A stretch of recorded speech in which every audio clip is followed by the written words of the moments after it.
Sierra resalta tres eventos clave en la historia bíblica.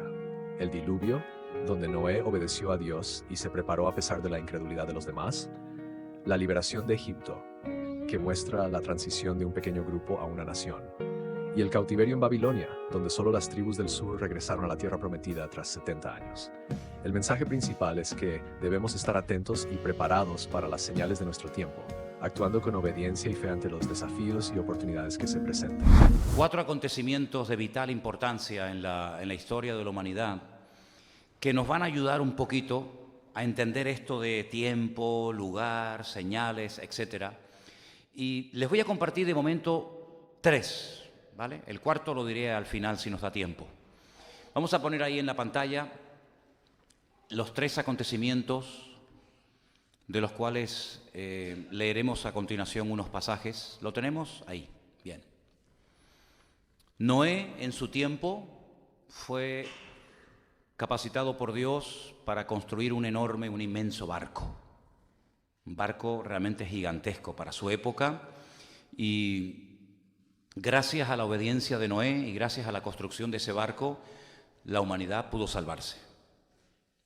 Y ahí hay una serie de detalles y de datos muy interesantes que vamos a ver en esta noche. El segundo acontecimiento que sin lugar a dudas marcó un antes y un después, sobre todo en el pueblo de Israel, fue la salida de Egipto. Llegaron 70 personas y 400 años más tarde salieron miles y miles y miles, tal vez millones de personas. El tercer acontecimiento tiene que ver con el cautiverio babilónico. Las tribus del norte no participaron de este cautiverio. Me imagino que ustedes ya saben a estas alturas que el país se fracturó, se dividió. 10 tribus formaron un país, un reino llamado el Reino de Israel.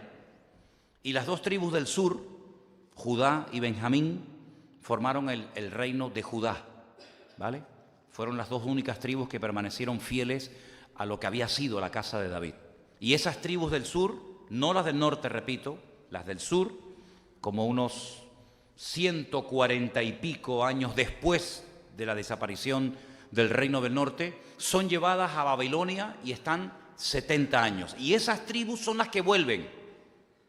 Las otras prácticamente desaparecieron o son lo que se conoce como el nombre de las tribus perdidas. Y el cuarto acontecimiento lo pondremos más adelante. Vamos a comenzar por el primero. Génesis capítulo 6, versículos del 11 al 22, nos da una información muy interesante acerca de este acontecimiento de impacto mundial. Porque el diluvio no fue algo local, algo que afectó a los poquitos que había por aquella zona, sino que el diluvio fue algo universal.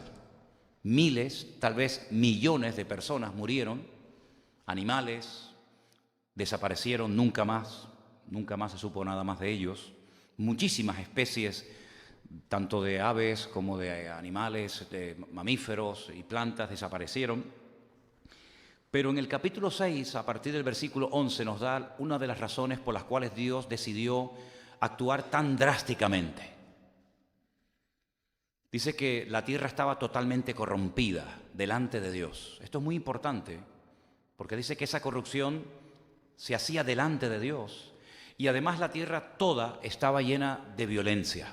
Así que juntemos violencia y corrupción, o corrupción y violencia. Fue algo que motivó a Dios decir, basta, hasta aquí hemos llegado. Dios miró a la tierra y he aquí que estaba corrompida, porque toda carne había corrompido su camino sobre la tierra. Dijo pues Dios a Noé, solo a él, no fue un mensaje que todo el mundo oyó, sino solamente a Noé le dijo, he decidido el fin de todo ser, porque la tierra está llena de violencia a causa de ellos, y aquí que yo los destruiré con la tierra. Hazte un arca de madera de gofer, harás aposentos en el arca y la calafatearás con brea por dentro y por fuera. Y de esta manera la harás. Ahí están las medidas. 300 codos de longitud del arca, 50 codos de ancho y 30 codos de altura. Una ventana, una sola. Una ventana harás al arca y la acabarás a un codo de elevación por la parte de arriba. y pondrás la puerta del arca a un lado, y le harás piso bajo, segundo y tercero. He aquí que yo traigo un diluvio de agua sobre la tierra para destruir toda carne en que haya espíritu de vida debajo del cielo. Todo lo que hay en la tierra morirá. Mas estableceré mi pacto contigo, y entrarás en el arca tú, tus hijos, tu mujer y las mujeres de tus hijos contigo. Y de todo lo que vive, de toda carne, 2 de cada especie meterás en el arca, para que tengan vida contigo, macho y hembra serán. Versículo 20. De las aves según su especie, y de las aves según su especie, de todo reptil de la tierra según su especie, 2 de cada especie entrarán contigo para que tengan vida. Toma contigo de todo alimento que se come y almacénalo, y servirá de sustento para ti y para ellos. Y terminamos con el 22, que dice: y lo hizo así Noé, hizo conforme a todo lo que Dios le mandó. ¿Cuántos dicen amén? Bueno, es fácil leer esto, pero entenderlo es complicado, en el sentido de que para Noé era totalmente nuevo lo que aquí se le estaba diciendo a él. Nosotros miramos atrás y sabemos lo que es la lluvia, sabemos lo que es el diluvio, sabemos lo que es el arca, etc. Pero para Noé eran conceptos totalmente nuevos. Incluso el lugar en el que estaba construyendo el arca fue bastante sorprendente, porque no la está construyendo al lado de un puerto, no la está construyendo al lado del mar, sino tierra adentro, como una especie de en el desierto. Construir un barco de casi 300 metros de largo, eso es un disparate, construir un barco allí. Bueno, sin lugar a dudas, aquí detrás de todo esto tiene que haber una sabiduría del Señor realmente especial, porque si a mí me dijera el Señor que construyera un barco con algunos hermanos, yo no sé si eso al final flotaría, yo no sé si al final nos moriríamos, ¿no? Pero la Biblia nos enseña que estuvo casi 120 años construyendo este barco, y además hizo una cosa muy bonita, y es que supo involucrar a su familia en la obra de Dios. No era un loco que se aventuró a construir un barco y la familia se reía de él o se oponía, sino que él, a sus 3 hijos, Sem, Cam y Jafet, los logró envolver en la visión de Dios, en el plan, en el diseño de Dios, y a las esposas de estos y a su misma esposa, y al final sabemos que todos se salvaron, 8 en total, ¿vale? 3 hijos, las esposas, su esposa y él, 8 personas en total. Ahora, si en aquel momento Noé hubiera tenido un sueño personal, automáticamente con esta orden desapareció. Es decir, la voluntad de Dios para la vida de Noé anulaba cualquier proyecto personal que éste pudiera tener. A partir de ese momento en el que recibe la orden de construir el barco, la vida de Noé cambia radicalmente. Ya no hay sueños personales, ya no hay vacaciones, ya no hay yo quiero, yo siento, sino que todo gira en torno al llamado de Dios. Su tiempo, su familia, su energía, su dinero, sus recursos, etcétera, etcétera, etcétera. 120 años metido día tras día construyendo aquel inmenso barco. Uno se pregunta, ¿para qué un barco tan grande para simplemente 8 personas? Bueno, realmente el arca tenía capacidad para que muchas personas pudieran salvarse, pero no quisieron salvarse. Tuvieron más actitud de obediencia a los animales que los mismos seres humanos. La Biblia nos enseña que Noé no solamente construyó el arca, sino que el Nuevo Testamento nos da la información de que Noé predicaba la palabra. Y predicaba advirtiendo a sus vecinos, a las personas que le rodeaban y le conocían, que vendría un diluvio tremendamente destructivo y que si no se preparaban y se metían en el arca con él, perderían la vida.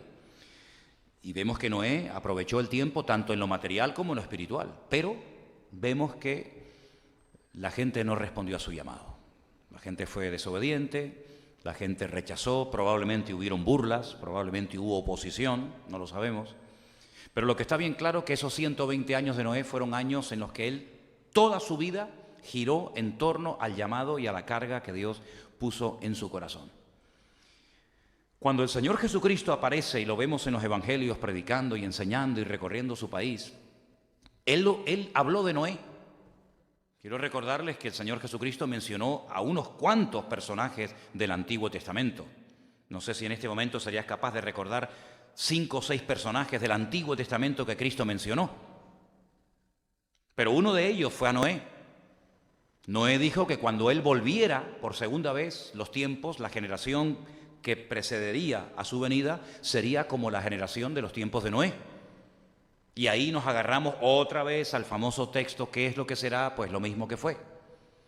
Y ahí nos podemos dar cuenta de que para conocer lo que va a hacer Dios en el futuro, hay que conocer lo que Dios hizo en el pasado. Porque conociendo el pasado podemos conocer el futuro, y el futuro es casi el reflejo o la sombra de lo que ya ocurrió en el pasado. Lo que pasa es que nosotros vivimos, digamos, en un aspecto, en una dimensión de tipo espiritual, y lo que ocurría en lo material en el Antiguo Testamento es lo que después vemos nosotros en una forma espiritual, ¿verdad? Pero la misma violencia, la misma corrupción, la misma inmoralidad que había en los tiempos de Noé se volvería a ver. De hecho, ya lo estamos viendo, no es algo que nos toma de sorpresa, ¿verdad?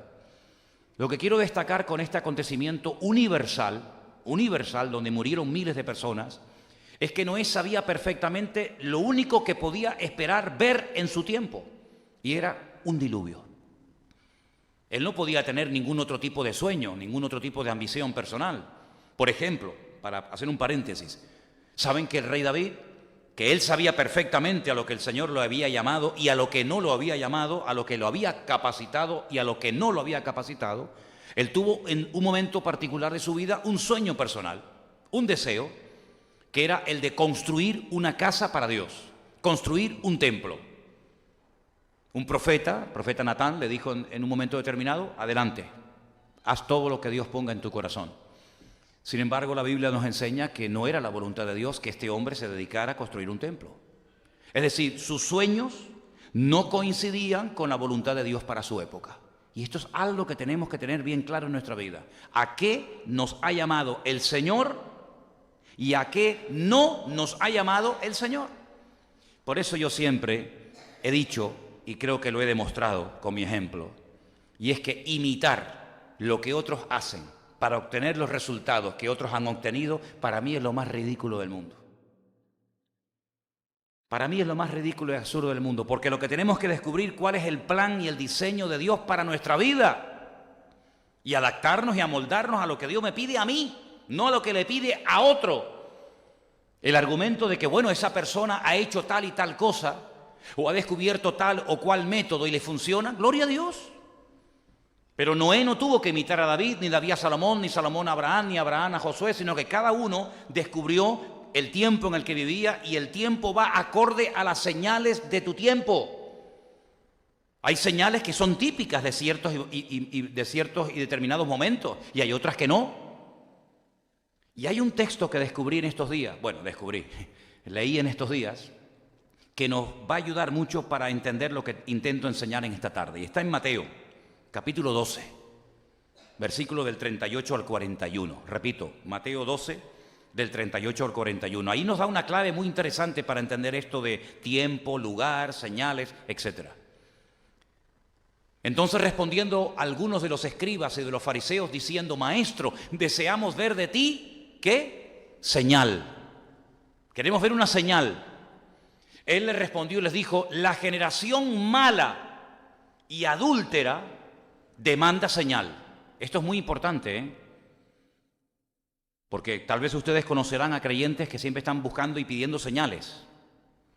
Bueno, pues dice la Biblia que la generación que pide señales es la generación que tiene dos características: es una generación mala y es una generación adúltera. Pero la señal no le será dada, sino la señal lo llama del profeta Jonás, otro personaje que Jesús cita en su ministerio. Porque como estuvo Jonás en el vientre del gran pez 3 días y 3 noches, así estará el Hijo del Hombre en el corazón de la tierra 3 días y 3 noches. Y el verso 41 dice: los hombres de Nínive se levantarán. Ahí hay una alusión directa a la resurrección, porque los hombres de Nínive en la época de Cristo ya estaban todos muertos. Pero ahí está hablando de la resurrección. Los hombres de Nínive se levantarán en el juicio con esta generación y la condenarán, porque ellos se arrepintieron a la predicación de Jonás, y aquí más que Jonás en este lugar.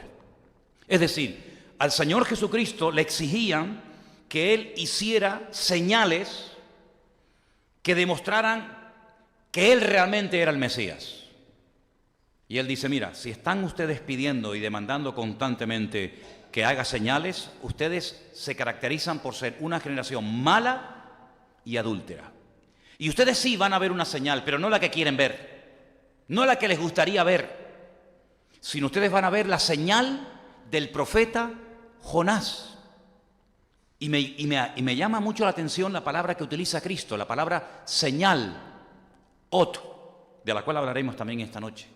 Es decir, la generación de Noé no vio la señal del profeta Jonás, porque no era la señal que ellos tenían que ver en su época.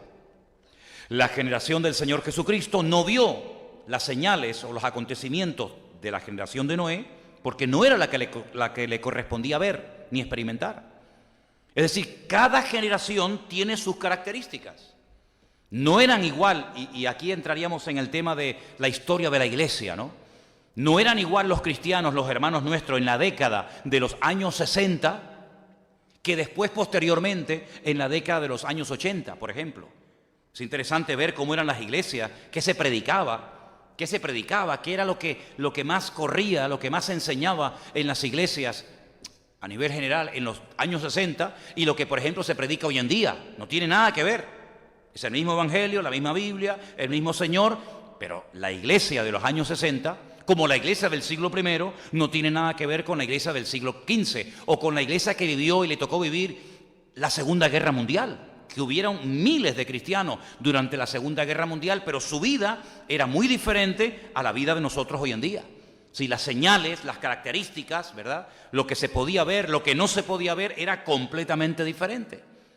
Y por eso es muy importante que sepamos discernir el tiempo en el que estamos viviendo, para que no esperemos lo que no tenemos que esperar, pero que sí estemos preparados para lo que nos viene encima. ¿Cuántos dicen amén? Entonces, ¿por qué pongo el ejemplo de Noé? Porque Noé es el típico personaje de la Biblia que Dios le cambió la vida y le dijo, no, lo que va a pasar es esto, esto y esto. Pero fíjate, cuando Jesús habla de él, dice algo muy interesante. Dice, como estaban en la época de Noé casándose y dándose en casamiento y no entendieron, me gusta mucho esa expresión, no entendieron hasta, sí, llegó un momento que sí entendieron. Dice, pero entendieron ya tarde, hasta que vino el diluvio. Ahí comenzaron a entender, ahí comenzaron a darse cuenta que lo que Noé les había dicho era verdad, pero antes no entendían nada, pero cuando entendieron era demasiado tarde.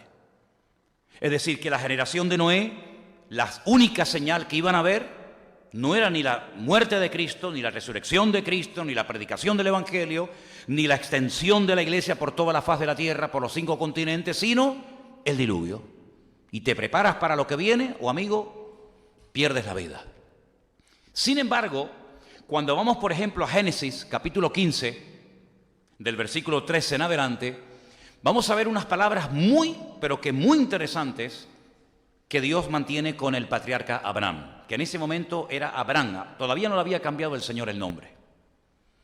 El Señor le dijo a Abraham, ten por cierto que tu descendencia morará en tierra ajena.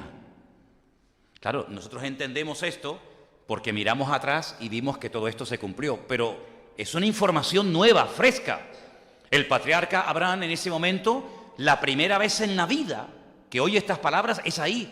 Dios le está diciendo, ten por cierto, no lo dudes, que tu descendencia morará en tierra ajena. Y además le dice, y serán esclavos allí, en esa tierra ajena. Y será oprimida, y le da una cifra. Eso es muy importante, cuando Dios da años, cuando Dios da una cifra, ojo amigo, porque eso es verídico. 400 años. Es decir, Abraham sabía perfectamente que su descendencia serían esclavos en un país extranjero y sabía lo que les iba a ocurrir y durante cuánto tiempo estarían siendo oprimidos. 4 siglos, 400 años. Dios le da una información antes de que ocurra dicho acontecimiento, con 400 años de antelación.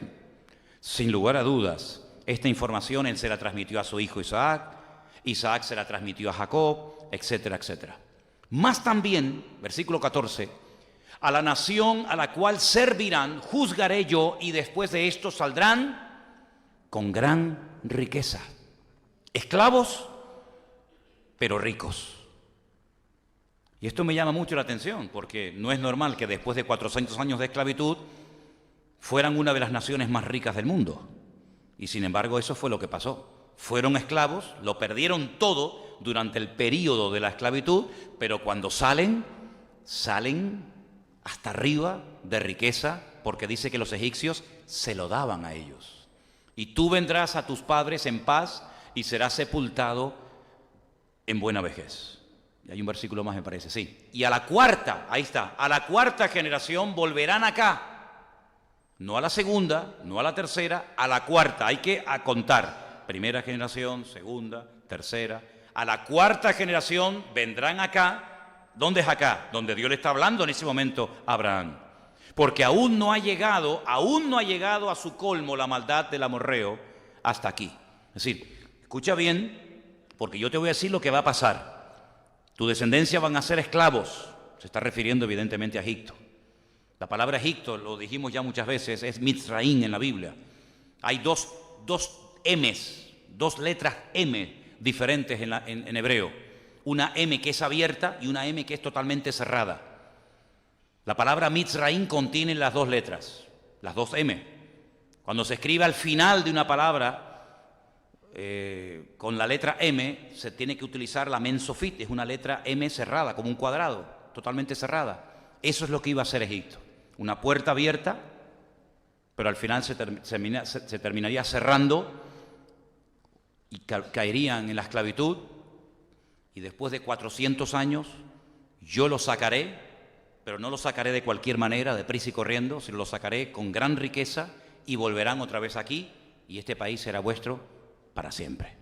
Si los datos que le está dando el Señor a Abraham son espectaculares. Por lo tanto, Abraham estaba tranquilo, podía estar tranquilo, en el sentido de que él sabía de que su hijo, cuando él muriera, no iba a ser llevado y esclavizado en Egipto. ¿Por qué lo sabía? Porque Dios le había dicho a la cuarta generación, todavía a ti no te toca. Abraham sabía perfectamente cuánto tiempo su descendencia estarían esclavizados en Egipto. ¿Cómo lo sabía? Por los datos, por la información que el Señor le había provisto previamente. Entonces, él se preparó y preparó a su descendencia para lo que se le venía encima.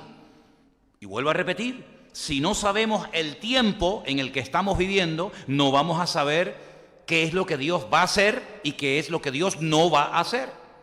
Haremos una mezcla y estaremos esperando cosas que no van a ocurrir o a la inversa. ¿Por qué dice la Biblia? Velad y orad, velad y orad, velad y orad, para que aquel día no os sorprenda como ladrón en la noche. Es decir, el creyente del siglo XXI que somos nosotros tiene que saber que no vamos a ver la señal del profeta Jonás, que esa fue una señal para la generación de Cristo, que no vamos a ver la liberación de la esclavitud de los hijos de Israel de Egipto, no vamos a ver el diluvio, sino que veremos otro tipo de señales que ellos no vieron, pero que nosotros sí veremos. Y por eso es muy importante saber, el lugar es muy importante, pero también el tiempo. Y el tiempo marca la señal y la señal me indica el tiempo en el que estoy viviendo. Hay otro tercer ejemplo que os quiero poner, también de fechas, de datos, y se encuentra en Jeremías, profeta Jeremías capítulo 25. Dice en el versículo del 11 al 12, Jeremías 25, del 11 al 12, y dice así: toda esta tierra será puesta en ruinas y en espanto. Eso es lo que hay, amigo. Eso es lo que hay, es lo que Dios ha decretado. Toda esta tierra será puesta en ruinas y en espanto. Servirán estas naciones al rey de Babilonia, ¿cuántos? 70, no 80, no 120, no 50, 70 años servirán al rey de Babilonia. Cuando sean cumplidos, ni antes ni después, amigos, cuando sean cumplidos los 70 años, castigaré al rey de Babilonia y a aquella nación por su maldad, ha dicho el Señor, y a la tierra de los caldeos y la convertiré en desierto para siempre. Capítulo 29, verso 10, 29:10, para aportar más información, dice, así ha dicho el Señor: cuando en Babilonia se cumplan los 70 años, otra vez reitera la cifra, cuando se cumplan los 70 años en Babilonia, yo os visitaré y despertaré sobre vosotros mi buena palabra para haceros volver a este lugar. 3 acontecimientos: el diluvio, que el Señor le dijo a Noé cuándo lo iba a producir y cuánto tiempo estaría en el arca; la salida del cautiverio en Egipto a través de Moisés, a la 4ª generación, ¿verdad? Y el cautiverio babilónico que se llevaría a cabo sí o sí por 70 años. Ahora pueden entender ustedes, cuando Daniel está en Babilonia, que fue llevado cautivo cuando era joven, junto con otros muchos, dice que leyendo en los libros, evidentemente los libros del profeta Jeremías, él sabía que el tiempo estaba a punto de cumplirse, porque el Señor había establecido un tiempo, y el tiempo eran 70 años. Cuando se cumplan los 70 años, se acabó el cautiverio y ya el Señor nos volverá a llevar a nuestra tierra. Por eso les decían los profetas: habitúense, acostúmbrense a vivir allí, no estén todos los días orando, Señor, sácanos de aquí, no se amarguen, no se depriman, porque por mucho que oren, por mucho que ayunen, por mucho que hagan guerra espiritual, como lo llaman algunos, por mucho que se pongan, de aquí no van a salir hasta que se cumplan 70 años. Yo he visto con mis propios ojos en Jerusalén muchas veces a grandes grupos de cristianos con sus pastores al frente, orando allí en el cótel, en el famoso muro de los lamentos, para que no venga la gran tribulación. Y para mí es perder el tiempo. Porque la Biblia nos enseña que lo que tiene que venir vendrá, ores o no ores, lo esperes o no lo esperes. No podemos modificar lo escrito. Tenemos que discernir lo que está escrito y pedirle sabiduría al Señor para saber cómo vivir en lo que nos corresponde tocar, ver, sentir y experimentar. Si usted está en el cautiverio en Babilonia, no pierda el tiempo orando y ayunando para salir la semana que viene. Señor, castiga a los babilonios, reprendo al diablo de Nabucodonosor, ato a los poderes infernales, que nos saque. Estás perdiendo el tiempo. Como muchos cristianos pierden el tiempo orando por cosas que no van a ver en su generación. Pero parece que la oración es como la llave maestra, que todo lo que pedimos, Dios sí o sí nos lo tiene que conceder, y nos equivocamos, amigos. Nos equivocamos. Cuando, por ejemplo, Elías dijo, no va a llover, no va a llover. Oren, reprendan, ayunen, revuélcanse, hagan guerra espiritual, traigan el evangelista famoso de no sé qué sitio, hagan un congreso de guerra espiritual, traigan a quien ustedes quieran, aquí no va a llover en 3 años y medio. Así que no perdamos el tiempo. Entonces la iglesia, nosotros hoy en día, cristianos del siglo XXI, tenemos que saber cuáles son las señales que vamos a ver y las que no vamos a ver según el tiempo y el lugar en el que vivimos. Porque de lo contrario vamos a hacernos una expectativa falsa de cosas que no van a venir y nos podemos llevar grandes palos por no habernos preparado para lo que el Señor dice que sí tenía que venir. Primeramente tenemos que discernir el tiempo y captar el mensaje de mi tiempo, de mi generación. Actuar en consecuencia, repito, discernir el tiempo, captar el mensaje y actuar en consecuencia al tiempo en el cual Dios me ha puesto. ¿Cuál es la señal o señales que veré en mi tiempo y cuáles no? Porque la señal indica el tiempo y el tiempo indica la señal. La palabra señal es una palabra que a mí me llama mucho la atención, es una palabra simplemente de 2 letras en hebreo, es la palabra ot. Y he buscado esa palabra, señal, en diferentes pasajes de la Escritura y la he encontrado en 3 lugares muy interesantes. Por ejemplo, Génesis 4:15, ahí aparece la palabra señal o la palabra ot. Y dice así, le respondió el Señor, ciertamente cualquiera que matare a Caín, 7 veces será castigado. Entonces el Señor le puso un ot, le puso una señal en Caín, para que no lo matase cualquiera que lo hallara. Claro, si te metes en internet y buscas cuál era la señal de Caín, vas a escuchar de todo. Unos dicen que hasta Dios le puso una letra de su nombre en la frente, otros dicen que lo convirtió en negro, y vas a escuchar todo tipo de explicaciones habidas y por haber. Pero yo digo una cosa, hermanos, ¿y cuántas veces tengo que decir esto? Lo que no dice aquí, ya lo puede decir el Papa de Roma, que no tiene ninguna credibilidad. Lo que dice aquí, toda. Lo que dice fuera de aquí, ninguna. ¿Cuál era la señal de Caín? Nadie te lo puede decir, ni los judíos te lo pueden decir. ¿Sabes por qué? Porque la Biblia no lo dice. Y lo que la Biblia no dice, ¿cómo se atreve alguien a decirlo? ¿Cuál es su fuente de información? Cuando nuestra fuente de información es la palabra de Dios. Ella es la fuente, de aquí sacamos nuestra información. No es que yo siento, a mí me importa un pepino lo que usted sienta, querido. Es que yo tuve un sueño, me da igual lo que usted tuvo. Toda experiencia, toda declaración que hagamos y que salga por nuestros labios tiene que ser avalada por la palabra de Dios. Si la palabra de Dios no le avala, no le confirma con textos bíblicos su declaración, no sirve de nada. Por lo tanto, sabemos que Dios le puso algo, una señal, un ot a Caín en su vida, de tal manera que lo protegió de que alguien lo matara. Pero ¿cuál es esa señal? Nadie lo sabe. Pero que fue tremendamente efectiva, pues también es cierto.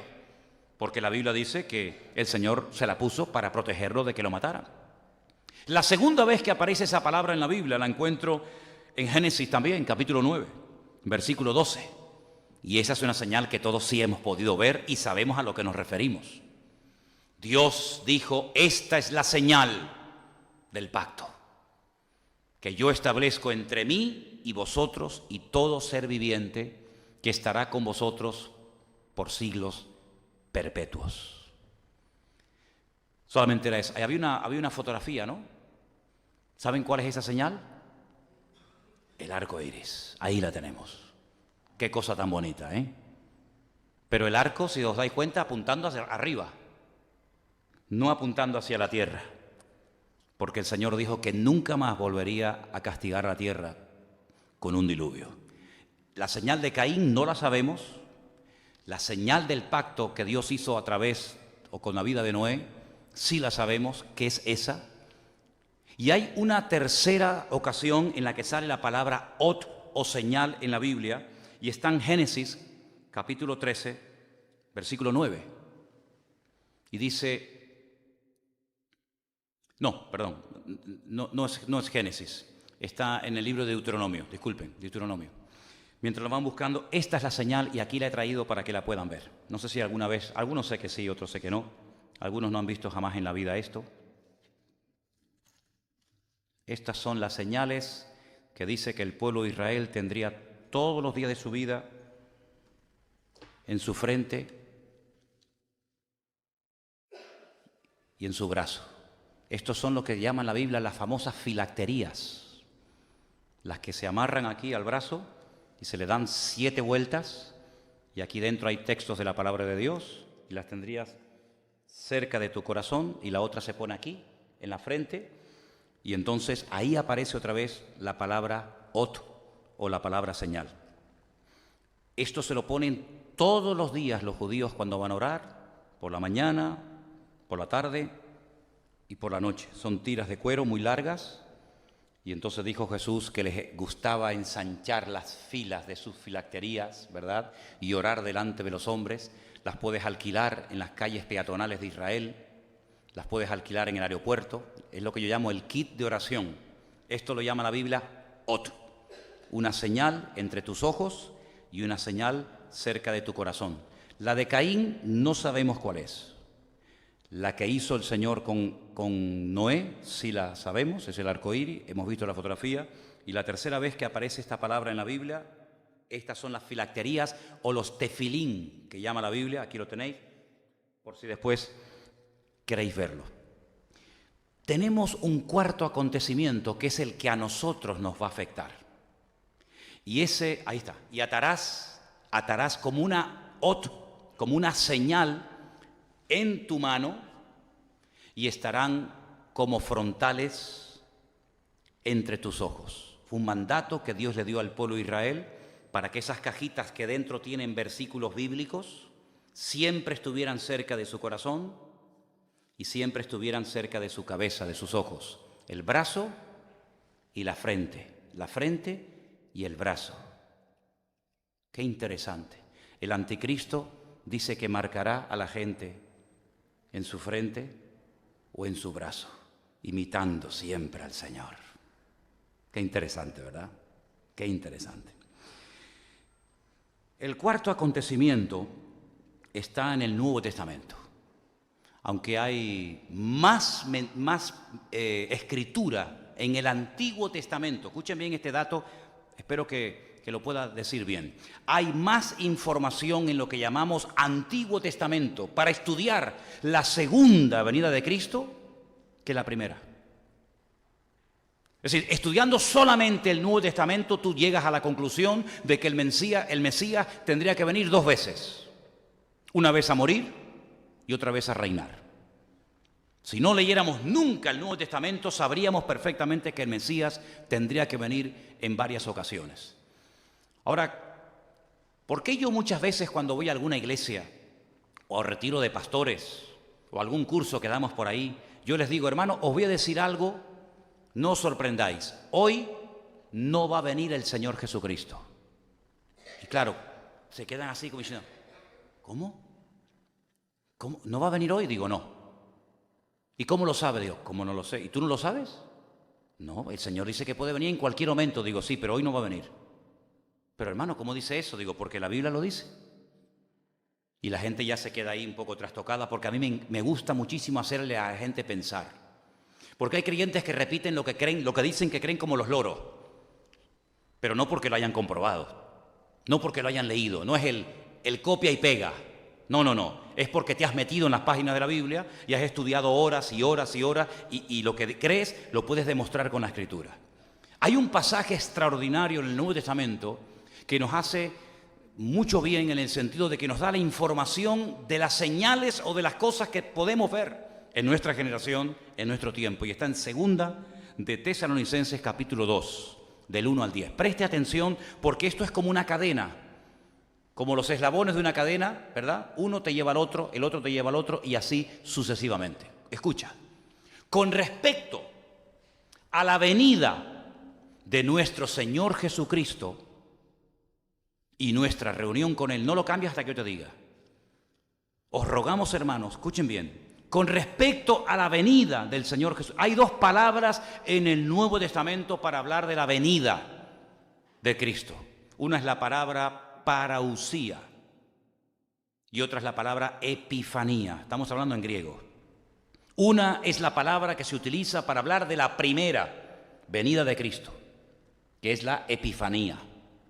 Y otra es esta, con respecto a la venida, que es la palabra parausía, que es una palabra que se emplea única y exclusivamente en el Nuevo Testamento cuando se hace referencia a la segunda venida de Cristo. Cuando Pablo está escribiendo esta carta a los tesalonicenses, ya Cristo se fue, ya Él no estaba en la tierra como estuvo con sus discípulos.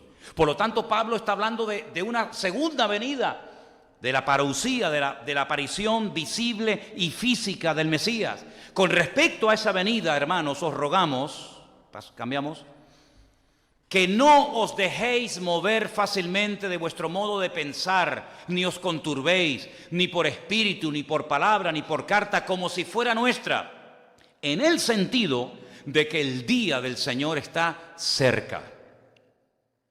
Nadie os engañe en ninguna manera, porque no vendrá. ¿Quién no vendrá? ¿De qué estamos hablando? Del Señor. ¿Sí o no? De la venida del Señor, de la parousia del Señor. Él no vendrá sin que antes, Él viene, claro que viene, pero no va a venir hasta que venga la apostasía. ¿Lo veis o no? Y se manifieste el hombre de pecado y el hijo de perdición. Paramos.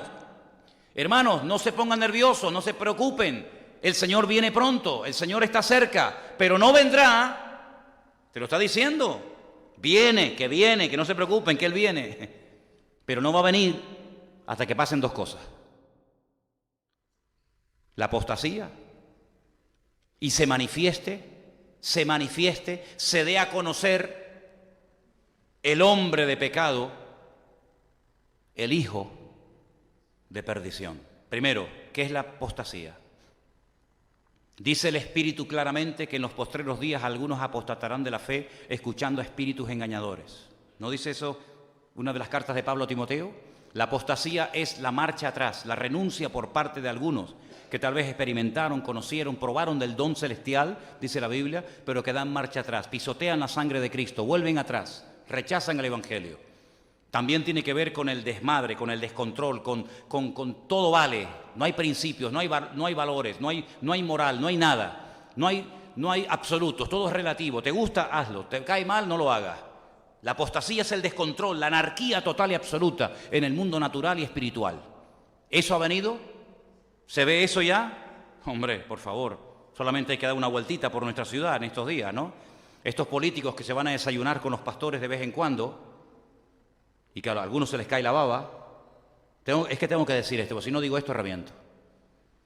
Estos políticos que van a desayunar con los pastores de vez en cuando y los pastores se empujan el uno al otro para salir en la foto, para que vean que salí con el presidente o con el alcalde Estos son los que están financiando toda esta basura que estamos viendo en estos días, que hasta muchos inconversos en estos días, hasta hoy mismo me dicen, oye, qué vergüenza tú, qué desastre. Levántate tempranito a la mañana y vete por aquí, por la zona del Parque García Sanabria, o del Don Quijote, o de la zona del estadio, para que veas vómitos, borracheras, parejitas jóvenes, chicas jovencitas totalmente destruidas.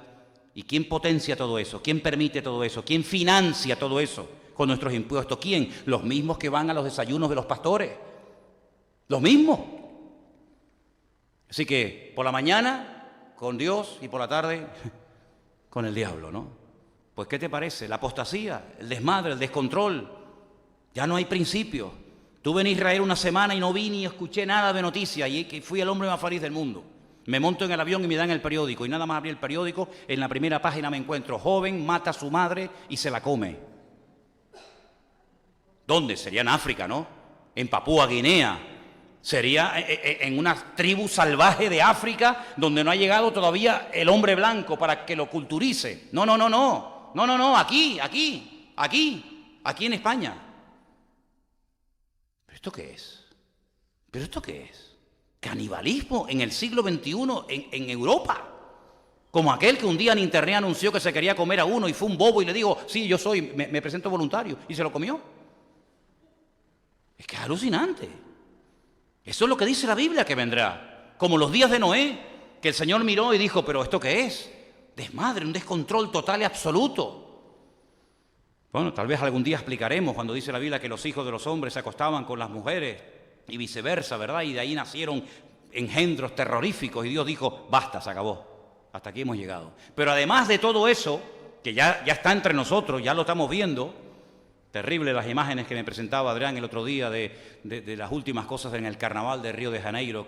Siempre con Cristo, siempre con la Biblia, nunca con Mahoma, siempre con Cristo, con los apóstoles, con la Santa Cena, etcétera, ¿verdad? Terrible, ¿no? Bueno, aparte de todo eso, dice que se tiene que manifestar, se tiene que dar a conocer quién. Dale para atrás. Se tiene que manifestar el hombre de pecado.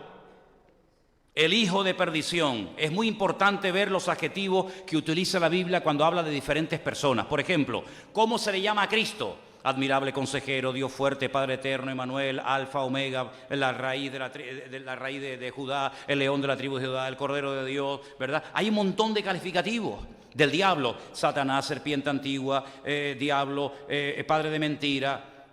Bueno, pues este personaje también recibe muchos calificativos. Uno, hombre de pecado. Otro, hijo de perdición. Otro, inicuo. Otro, cuerno pequeño. Otro, anticristo. Sí, es la misma persona, pero que se dan diferentes expresiones para que lo conozca, para que veas por dónde van los tiros. Y este personaje todavía no se ha dado a conocer. Todavía no se ha levantado, todavía no se ha manifestado. Por lo tanto, el Señor todavía no puede venir, te lo está diciendo Pablo. El Señor tiene que venir, pero no va a venir hasta que se manifieste la apostasía y se manifieste el hombre de pecado, el hijo de perdición. Seguimos. El cual se opone y se levanta contra todo lo que se llama Dios o es objeto de culto. Tanto, y mira el ejemplo que pone, que se sienta. ¿Dónde? En el templo de Dios. Y claro, los cristianos dicen, ¡ay, se sienta en la iglesia! Se sienta en el templo de Dios como Dios, haciéndose pasar por Dios. ¿Y ese templo cuál es? ¿Cuál era el único templo que Dios tenía en aquella época, hermano? El templo de Jerusalén, mi hijo. ¿Y dónde está ese templo? No existe. No hay el templo de Jerusalén hoy en día. Es que he estado 13 años seguidos yendo a Jerusalén y todavía no se ha construido. Pero da a entender de que se va a construir el templo de Dios. Claro, por supuesto. Y está todo preparado y listo.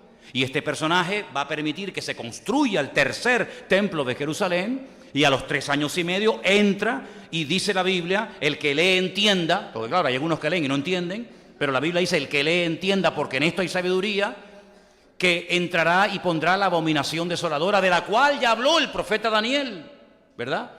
Y entonces dice la Biblia que este hombre entra y se sienta en el templo de Dios, haciéndose pasar por Dios. ¿No os acordáis que cuando yo todavía estaba con vosotros os decía esto? Ahora déjeme que haga un inciso. El tiempo o el lugar donde más tiempo Pablo estuvo, ¿cuál fue? Éfeso, 2 años. Después, Corinto, 1 año. Y así sucesivamente. ¿Cuál fue el lugar de todos los lugares que Pablo visitó donde en la iglesia estuvo menos tiempo? Tesalónica. Todo esto lo puedes saber por el libro de los Hechos. No es que yo sea un lumbrera, sino que es cuestión de leer y nada más, ¿no? Dice la Biblia que estuvo en Tesalónica 3 semanas, 21 días, y cogió y se fue.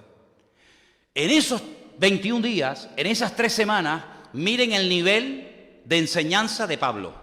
Les habla del anticristo, les habla del hombre de pecado, del hijo de perdición, les habla a un nivel de enseñanza espectacular y dice, ¿no se acuerdan que yo cuando estaba con ustedes os compartía estas cosas? Cuando hay cristianos que esto no lo han oído en la vida. Nunca me olvidaré una vez que me invitaron en la península a un retiro y me dijeron que hablara solo de Daniel y de Apocalipsis. Y estuvimos en un colegio unos cuantos días dando estudios de Daniel y Apocalipsis. Y una noche una persona en mi habitación que se dedicaba a servir al Señor me dice, Manolo, te confieso que de este tema no tengo ni la más remota idea. Y es increíble ver cómo hay cristianos que se asustan cuando oyen la palabra Apocalipsis. Dicen, ay, qué miedo, yo no entiendo esto, y cogen y se van. Como si el Apocalipsis Dios lo puso en la Biblia para asustarnos. Como si el Señor nos puso el libro de Apocalipsis en la Biblia para volvernos locos. Al contrario, si el Señor puso el libro del Apocalipsis y las profecías en la palabra para alentarnos, para darnos ánimo, dice, alentaos y animaos los unos a los otros, cuando veáis que todas estas cosas comienzan a suceder. El que no lo entienda no significa de que no sea una bendición. ¿No os acordáis que cuando yo estaba todavía con vosotros os decía todo esto? Ahora vosotros sabéis lo que lo detiene, a fin de que a su debido tiempo se manifieste. Recapitulamos. Hermanos, el Señor tiene que venir. ¿Amén? ¿Amén? El Señor tiene que venir, sin lugar a dudas, pero no va a venir hasta que se manifiesten 2 cosas. La apostasía y el hombre de pecado. Pero a su vez este personaje no se puede manifestar porque ustedes saben que algo lo está deteniendo. Y cuando eso que lo detiene sea quitado, entonces se manifestará. Te desafío a que hables con 5 cristianos y le digas, ¿usted sabe lo que está deteniendo al anticristo? Y te van a decir lo que a mí me enseñaron en el seminario de las Asambleas de Dios donde estudié. La iglesia. La iglesia detiene al anticristo, me decían. Digo, Y el día que le pregunté al maestro, ¿me podría decir dónde dice eso la Biblia? Me dijo, tengo muchas cosas que hacer, mañana te explico. Nunca me lo explicó. Porque no hay ni un solo versículo en la Biblia que diga que la iglesia detiene al anticristo. Ninguno. Suena muy bonito, ¿eh? Hombre, la iglesia, los cristianos, nuestras oraciones, la presencia somos la luz del mundo, la sal de la... Sí, todo lo que usted quiera. Pero hay un versículo concreto que diga que la iglesia detiene la manifestación del hombre de pecado y del hijo de perdición. No. Entonces otros te dicen, el Espíritu Santo. Cuando el Espíritu Santo sea quitado de la tierra, entonces se podrá manifestar el anticristo. Y como preguntes, ¿dónde dice eso en la Biblia? No sé lo que te va a responder el que te lo acaba de decir. porque no te lo va a poder demostrar. Como si el Espíritu Santo dependiera de la iglesia. ¿O es que el Espíritu Santo no es Dios? ¿Quién es el Espíritu Santo? ¿Y Dios no está en todas partes? ¿Y el Espíritu Santo depende de la iglesia para estar? En el principio creó Dios los cielos y la tierra, Génesis 1.1, Génesis 1.2, y la tierra estaba desordenada y vacía, pero el Espíritu de Dios se movía sobre la faz de las aguas. Luego no había iglesia, no había pastores, no había templo, no había nada, y allí estaba el Espíritu de Dios. Y así comienzan a decirte montones de cosas, pero dice la Biblia que hay algo que lo está deteniendo a fin de que a su debido tiempo sea manifestado. Porque ya está en acción el misterio de la iniquidad, solo que hay quien al presente lo detiene. Y ahora fíjate el artículo, hasta que él a su vez se ha quitado de en medio, hasta que él, no ella. La iglesia nunca es masculino. ¿Quién dijo eso? Por eso es un disparate cuando interpretan Isaías 53 como el pueblo de Dios, como el pueblo de Israel, porque ahí se trata en género masculino al personaje principal de Isaías 53, claro, porque el personaje principal de Isaías 53 no es la iglesia, no es el pueblo de Israel, es el Señor, es el Mesías. Y la iglesia nunca jamás ha sido tratada en forma masculina. La iglesia es esposa, la iglesia es novia, la iglesia es paloma, la iglesia es amiga, la iglesia nunca es género masculino. Pero ahí el artículo, ya me lo quitaron, pero ahí el artículo es masculino, tercer pronombre singular masculino, hasta que él, no es ella. Bueno, pero da igual, ¿cómo que da igual? Da igual ella que él. No, señor. Hasta que él sea quitado de en medio. Y ya no sé ni dónde estoy. ¿Lo quitamos, lo destruimos? ¿Viene el anticristo o no viene? Hasta que él a su vez se ha quitado de medio. Ahí estoy. Ok, venga, el 8. Entonces, cuando sea quitado, entonces se manifestará el inicuo. Otra palabra, ¿ves? Otra palabra para el anticristo. Dicho sea de paso, el único que menciona la palabra anticristo en toda la Biblia, ¿quién es? Juan, muy bien. Juan solamente habla de él como el anticristo, el anti-Mashiach, el que se opone al Mesías, ¿vale? A quien el Señor matará con el espíritu de su boca y destruirá con el resplandor de su venida. Esto es imponente, ¿eh? Esto es tremendo este versículo, ¿eh? Lo que mata al anticristo es el brillo, el resplandor de la venida del Mesías. Qué tremendo, ¿eh?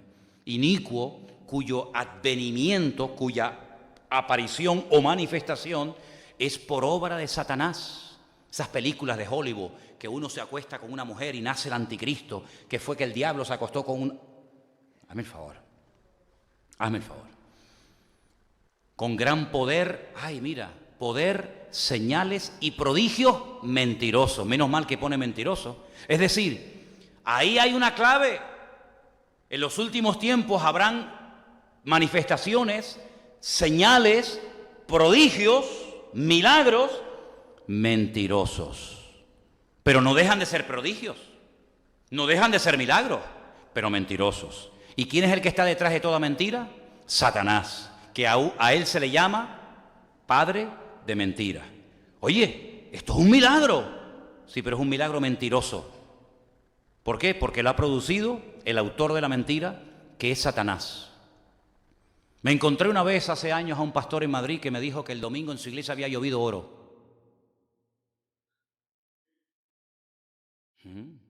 Interesante. Digo, ¿y cayó mucho?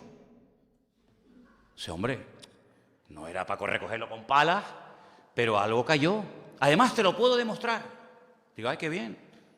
Abrió así la chaqueta, se sacó, nada, un fisquito ahí de papel, así chiquitito, y me dice, mira. Digo, espérate que yo con gafas no veo. Digo, ¿esto qué es? No, pero míralo bien, Manolo. Digo, ya lo estoy mirando bien, ¿no lo veo bien o qué?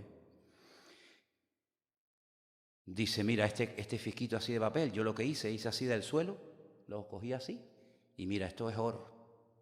Digo, perdone la expresión, pero le dije así, tú me estás vacilando, hermano. Es que tengo la impresión de que me estás tomando el pelo. Yo ya soy muy grande para que me tomes el pelo, ¿viste? Es decir, mi Señor hace una ciudad que tiene 7.000 kilómetros de largo, 7.000 de ancho y 7.000 de alto de oro puro. Y tú me dices que el Señor barrió el culto ayer y cayó esto en el culto. Señales y prodigios mentirosos. Estas señales seguirán a los que creen en mi nombre. No dijo, escucha esto, porque esto es muy importante, porque esto puede traer bendición o ruina a una iglesia. El Señor no dijo, señales seguirán. No dijo eso, hermano.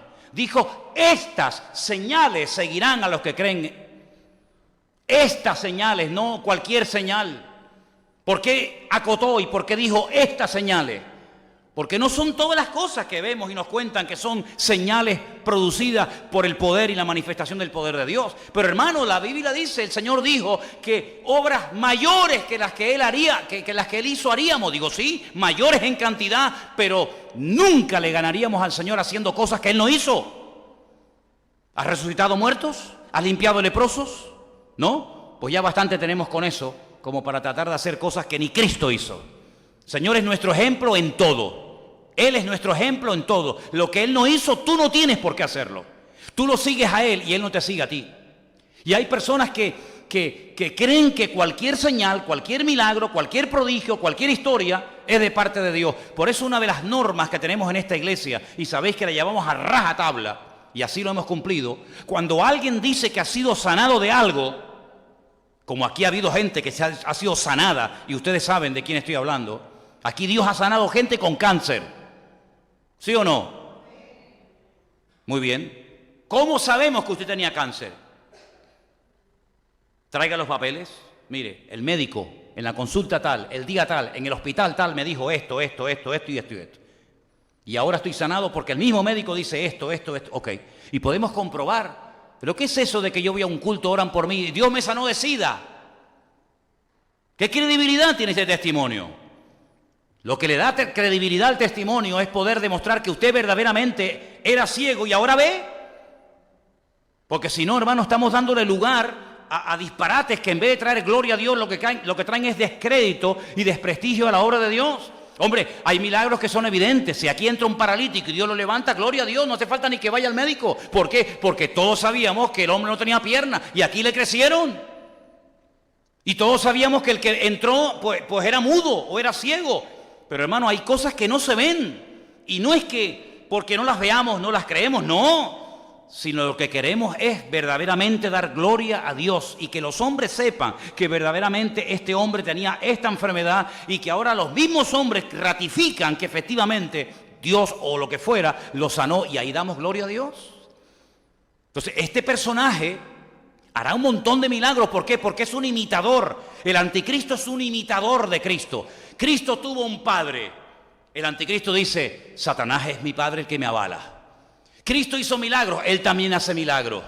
Bueno, dice la Biblia que hará cosas tremendas que a muchos engañarán. Mirad que nadie os engañe. Porque dice que harán milagros tremendos, pero cuidado, ahí está diciendo señales y prodigios mentirosos. Seguimos leyendo. En 2 Tesalonicenses capítulo 2, estamos leyendo desde el versículo 1 hasta el versículo 10. Con todo engaño de iniquidad para los que se pierden, por cuanto no recibieron el amor de la verdad para ser salvos. Es decir, el apóstol Pablo dice, miren hermanos, no nos dejemos engañar fácilmente. Habrán señales, pero no todas las señales que vamos a ver son de parte de Dios. Van a haber señales mentirosas, producidas por espíritus inmundos. Satanás también es capaz de hacer cosas tremendas. ¿Cuál fue el primer milagro del diablo? El primero, meterse dentro de un animal hermoso como era la serpiente en aquel momento y a través de una serpiente hablar. ¿Eso no es un milagro? ¿O es que las serpientes hablan? ¿Eso no es un milagro? ¿No dijo el Señor Jesucristo a través de la pluma de Pablo, cuidado porque se disfraza y hasta si se tiene que hacer pasar por un ángel de luz, que se disfraza también de ángel de luz? Él le encanta, él tiene todos los disfraces habido y por haber, es capaz de vestirse de pastor, es capaz de disfrazarse de político, es capaz de disfrazarse de hombre, de mujer, de sabio, de erudito, de teólogo, de artista, de pintor, de lo que quiera. Porque dice la Biblia que cuando Dios lo creó fue el sello de la perfección, acabado en hermosura, lleno de sabiduría. Nunca Dios dijo eso de nadie. Nunca dijo Abraham, acabado en hermosura, lleno de sabiduría, no. Pero cuando creó a este personaje, que en un principio no era de Satanás, sino era un tremendo arcángel poderoso de parte del Señor, dice, acabado en hermosura, el sello de la perfección y lleno de sabiduría. Mira cómo lo vistió. Ni Adán lo vistió así. Adán lo dejó desnudo. Adán y Eva estaban desnudos. Pero cuando creó a este, le puso las mismas piedras preciosas que le puso al sumo sacerdote en el templo de Jerusalén. Esmeralda, carbunclo, topacio, diamante, piedras preciosas. Era todo su vestido, era algo espectacular. Y dice que se enalteció y allí comenzó su ruina. ¿Te das cuenta? Entonces, las señales que vemos en el cautiverio en Babilonia eran las señales típicas de su época. Así que no se preocupen si vamos a estar aquí 70 años. Adáctense, marquen una diferencia, aprovechen las oportunidades para testificar. Lamentablemente a veces somos como los camaleones, ¿verdad? Nos adaptamos a lo malo en vez de marcar una diferencia. Cantadnos cánticos de esos tan bonitos que cantabais en Sion, cuando alababais a vuestro Dios en el templo. Dice, ¿cómo? ¿Que cantemos aquí? Claro, si aquí es donde hay que cantar. En el templo no cuesta cantar. Aquí es donde hay que cantar, porque esos cánticos son salmos. Y esos cánticos van a dar testimonio de la existencia de Dios. Pero ellos decían, no, nosotros no vamos a cantar. Nosotros no vamos a cantar a Dios, cántico a nuestro Dios en tierra de extraños. Y cogían los instrumentos musicales y los colgaban en los sauces y decían, ay, Jerusalén, Jerusalén, si me olvidare de ti, que pierda mi diestra su destreza y mi lengua se pega a mi paladar. ¿Cómo cantaré al Señor en tierra ajena? Pues si es ahí donde tienes que cantar, si es ahí donde tienes que marcar una diferencia, ¿te das cuenta? Entonces, sabemos que tenemos que vivir en una sociedad donde tenemos presión por todas partes, pero ¿cuál es la señal de estos tiempos? Violencia, engaño. No hay principio ni valores por ninguna parte. Los hijos mangonean a los padres son los siervos de los hijos, ¿verdad? Donde los políticos por la mañana desayunan con los pastores y por la tarde se disfrazan de mujer y se van al carnaval. El mismo que por la mañana dijo, sí, oren por mí, y le impusieron las manos y oraron, es el mismo que por la tarde va y hace el desmadre como uno más, ¿verdad? Donde no hay principios, donde no hay valores, donde no hay moral. Y nosotros nos ha tocado vivir en tiempos peligrosos. Y quiero terminar este estudio en esta tarde leyendo unas palabras que el apóstol Pablo le dedicó a Timoteo, hablando acerca de los tiempos finales en los cuales nos ha tocado vivir a nosotros. Vamos a una de las cartas del apóstol Pablo, por favor, a Timoteo, donde él habla acerca del carácter de los hombres en los últimos tiempos, por favor. Estamos en Primera de Timoteo, carácter de los hombres en los últimos tiempos. Segunda de Timoteo, capítulo 3. Esto es para nosotros. Esto es lo que vamos a ver nosotros. No la señal del profeta Jonás. Yo esa señal no la voy a ver. Yo no tuve la dicha de ver a Cristo con mis propios ojos, ni tú tampoco. Jesús dijo, ¿cuántos reyes, cuántos profetas desearon ver lo que ustedes vieron y oyeron? Y no lo vieron ni lo oyeron, pero ustedes sí, porque les tocó a vosotros. Eso no nos tocó a nosotros. Nosotros no vimos a Cristo en su primera venida, no lo vimos. No escuchamos el sermón del monte de labios de Él. Me lo sé de memoria porque lo he leído, pero no porque lo he oído. Sé que sanó a ciegos, a paralíticos, a mudos, que era amigo de Lázaro, que sanó a una mujer con flujo de sangre, a otra encorvada en la sinagoga. Todo eso lo sé porque lo he leído, pero no lo vi. Pero ellos no tenían que leer nada, ellos lo veían cada día. Porque cada generación tiene su característica. ¿La nuestra cuál es? La que dice 2 de Timoteo capítulo 3, verso 1. Tienes que saber esto, que en los postreros días, y yo pregunto, hermanos, ¿cuántos de los que están aquí esta noche creen que estamos ya en los últimos tiempos? Nosotros somos los cristianos de los últimos tiempos. Somos los más cerca de estos últimos tiempos que la generación anterior, evidentemente. Pues tenemos que saber que en los postreros tiempos vendrán tiempos, ¿qué? Peligrosos. La palabra peligrosos en griego es chalepos. Tiempos desprovistos de moral, de principios. Eso es lo que significa la palabra. Tiempos peligrosos. Donde habrá hombres amadores, pero de sí mismo. En vez de amar al prójimo, amadores de sí mismo. ¿Cuántos Ignacios han proliferado en los últimos años? Salgan por la calle, por esta zona, y empiecen a contar los Ignacios, el culto al cuerpo. Tengo que estar, ¿verdad? Y si no, me opero, me quito, me pongo, me ensancho o me recojo. Culto al cuerpo. No, ¿verdad? ¿Verdad? Un tío de 50 años queriendo pasar con un chico de 20. Eso es ridículo, hombre, eso es ridículo. Eso es lo más ridículo del mundo. ¿Me entiendes? El hombre quiere ser mujer, la mujer quiere ser hombre. Amadores de sí mismos, donde ellos son el centro de atención. Mis medidas, mi ropa, mi cuerpo, mis labios, mi pecho, mi no sé qué, mi no sé cuánto. Impresionante. Y que haya cristianos que entren en este juego. Impresionante. Que haya cristianos que se gasten dinero en operaciones. Quítame aquí, ponme por allá. Yo te quitaba, sí, pero yo te quitaba otra cosa. Avaros, vanagloriosos, tiempo de vanidades. Nunca vio tanta vanidad como hoy en día. Mira los programas de televisión, unas vanidades terribles. Perdonen, pero me da asco toda esta sociedad en la que vivimos. Siento a veces asco de todas estas cosas, de verdad. Me siento como un bicho raro. Soberbios, blasfemos. Aquí, gracias a Dios, en Canarias no existe la costumbre, pero lo que hemos vivido en la península, ¿cómo se blasfema del nombre de Dios? ¿Cómo se blasfema el nombre de Dios? Los niños, en los colegios, por cualquier cosa. Ingratos, desobedientes a los padres. ¿Conocen alguno así? Impíos, sin afecto natural, implacables, calumniadores, intemperantes, crueles, aborrecedores de lo bueno, traidores, impetuosos, infatuados, amadores de los deleites más que de Dios. Tendrán, eso me gusta, tendrán apariencia de piedad, pero negarán la eficacia de ella. A estos evita. Estos que están ahora en el desmadre total y absoluto, son los mismos que después se ponen su frac, su chaqueta y su corbata con su bastón de mando y se van a las procesiones de Semana Santa en la laguna, con el Cristo de la Laguna, con la doña que está allí, un pueblo un poquito más abajo que va para el sur, ¿verdad?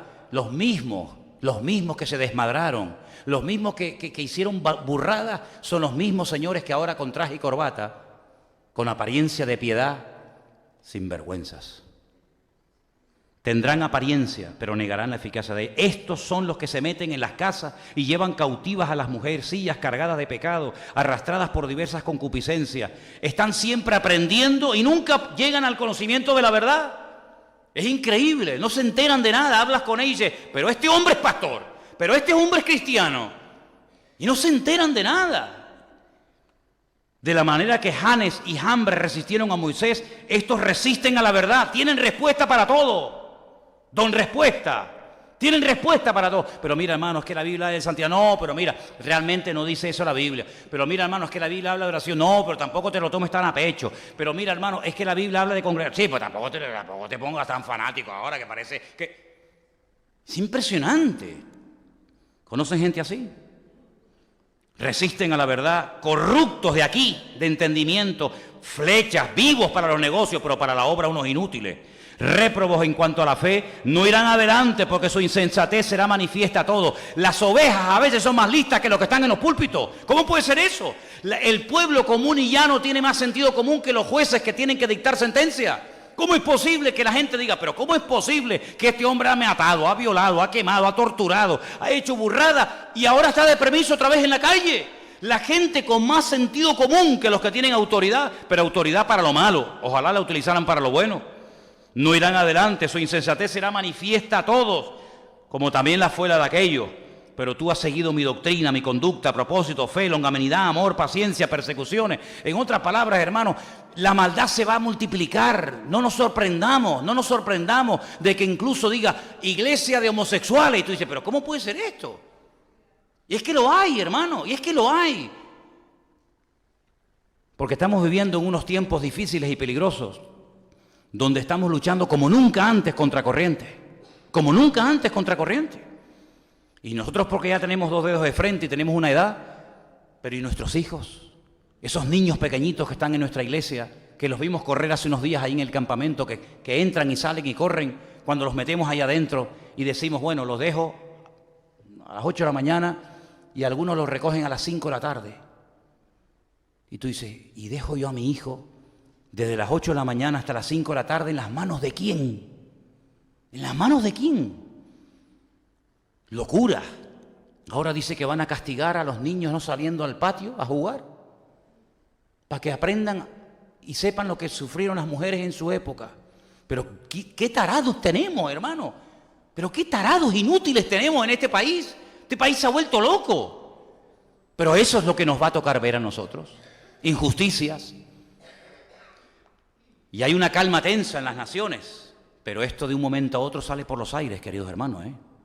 Hay una calma en los árabes, en Israel, el otro, el Chanchanlú el gordito de allá, el otro, el del pelo para allá. Hay como una calma tensa, pero no nos engañemos, hermanos.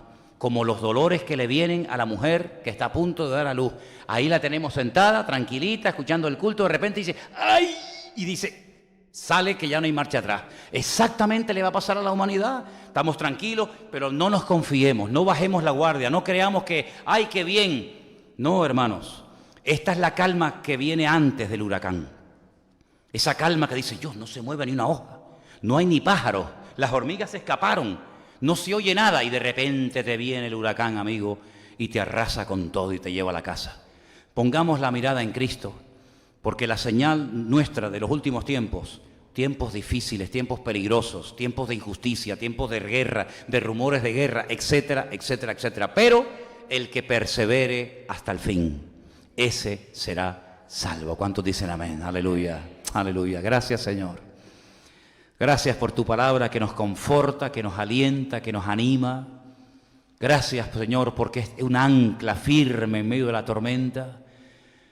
Y queremos pedirte, Señor, que abras nuestros ojos para que podamos entender que estos tiempos en los que estamos viviendo no queda otra más que consagrarse y comprometerse contigo, estudiar, escudriñar la palabra y vivir en orden. Ayúdanos, Señor. No es fácil, es difícil, las pruebas, las luchas de la vida, pero todo lo podemos en Cristo que nos fortalece. Tu palabra es viva y eficaz y tú has prometido estar con nosotros todos los días hasta el fin del mundo, Señor. Bendice nuestras vidas, nuestros hijos, nuestras familias y que estemos siempre cerca de ti, sabiendo que tú eres nuestro Dios todopoderoso, al cual honramos, servimos y por nada ni por nadie te dejaremos nunca. En el nombre bendito de Jesús. Amén y amén. Levántate, dale un abrazo a tu hermano, dile, hermano, Dios te bendiga. Me alegro mucho de que estés con nosotros.